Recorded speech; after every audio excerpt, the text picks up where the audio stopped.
Hi everyone, welcome back to the channel. Today it's Thursday the 20th of April. I've been doing my normal farm jobs on the farm today, so I've been doing the same thing. But I thought I'd take a minute to talk about the rising costs of food at the moment. I mean, I went into the supermarket last night and it was about £6.20 for two little pieces of salmon, two fillets, which before, long time ago, before Brexit, used to be about £3.20 probably for a couple of salmon fillets. And now it's £6.20 is how much I paid. I couldn't believe it. And it's not just with fish, it's with everything. So, you know, something like that is a treat to have now and then. But before Brexit, you used to be able to buy it at a reasonable price. And I think this is part of the issue, is that a lot of people think that due to inflation and COVID and everything, the rise of everything has gone up because of COVID and the pandemic. Whereas I think it's partially due to what's happened with Brexit. We've noticed a huge increase on this farm in the cost of everything. The costs have gone up by about 40 to 50% in terms of red diesel, although that's come down a little bit now. Parts for the tractors and particularly fertiliser has gone up through the roof. And if you have a look here, we've got the John Deere. This has parts which we have to buy from Germany. They've also increased the price because of Brexit as well. And there's a lot more legislation which they didn't have to deal with, which they've now got to deal with. Something else as well, which you've probably noticed over the last few months, is there's a shortage of salads and vegetables in the supermarkets, and that's partially due to the reduction in seasonal workers, people who would come over from places like Eastern Europe to come and pick the vegetables in Lincolnshire or to pick fruit in Kent. And we've now lost a lot of those workers. There was a worker who was working on this near this farm, who was a Polish guy, worked for the drainage company, and he's now gone home quite a few months ago, and he was telling me that he wants to now live back home in Poland because the cost of living out there is a lot cheaper. He's a lot happier out there, and he's just moved back home to Poland. He's not interested in staying in this country any longer. So the Eastern Europeans have gone home, and as a result of all of this, our food production has now gone down. It's been reduced by a minimum of 10%. So our food production is actually going down. Then you've got all the solar parks which are going up, the housing estates everywhere, rewilding places. We're losing a large proportion of our farmland to rewilding projects, renewable energy and all the rest of it, and the new builds which they're building everywhere.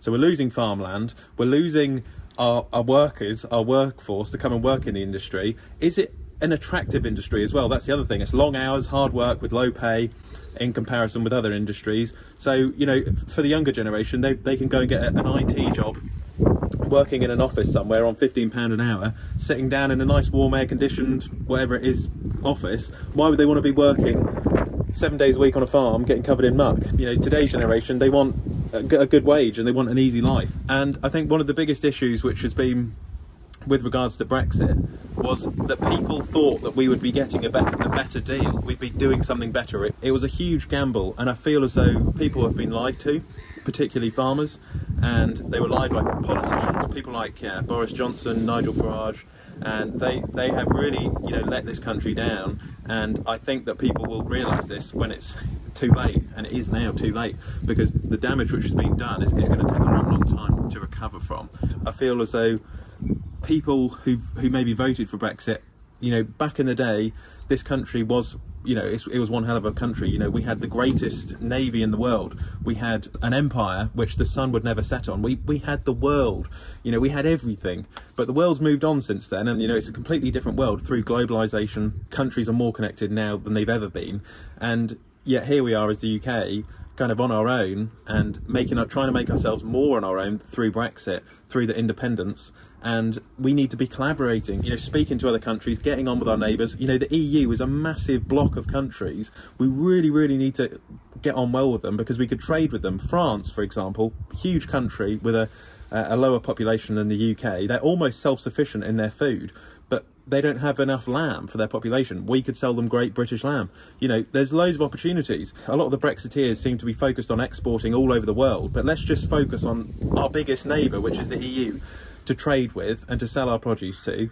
Then on top of that, there's within the EU, which we have to pay into as a country, the farmers were then rewarded with farming subsidies, which on this farm, on small farms around the country, it's kept small family farms like ours going to be able to produce beef or crops, whatever it might be, cereals, produce. And now with Brexit, that's all gone.